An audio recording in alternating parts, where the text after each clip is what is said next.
疾管署公布，这10年来头一个布氏冠菌病带病入境，是一个北部50多岁男性。4月时阵呢，伊要去到中国新疆旅游，有摸到羊仔汉马了后无洗手，等下到台湾就发病住院，目前已经是平安出院了。另外，国内也出现最近这3年来的头一个土疾病本土案例。疾管署是提醒讲，这2种病拢是人和精神拢会感染到的病，避免去接触到野生的动物。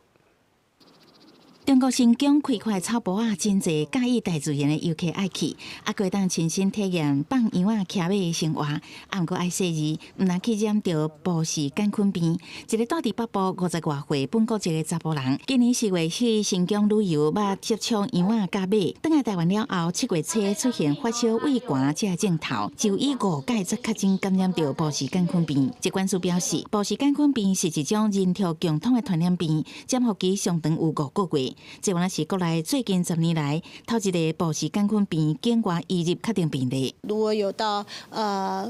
布氏杆菌的一个病的一个流行的一个地区呢，要避免呢食用一些没有煮熟的一个肉类，或是没有消毒过的一个奶类。另外，国内嘛发现最近3年来头一个土热病本土确定病例，个案是住伫南部70多岁本国籍女性，本身有真侪项慢性疾病，7月中出现发烧、规身躯无力的症头，就以抽血检验才确认感染土热病。疾管署讲，土热病也是人畜共通传染病，主要的宿主是野生兔仔甲田鼠等，若是感染度性较悬的菌种，致死率会达到60%。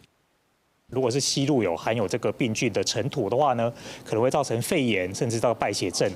那如果没有经过妥善的治疗的话，这个致死率可以高达30%甚至60%。因为休热是国外旅游的大月，这阵啊，阁有未少境外移入的传染病，亲像今年非洲的马拉利亚境外移入已经累计有15例，是19年来同期的新高。所以疾管署提醒民众出国进前，会当去旅游医学门诊咨询，了解风险，并做好个人的防护，确保旅游健康甲安全。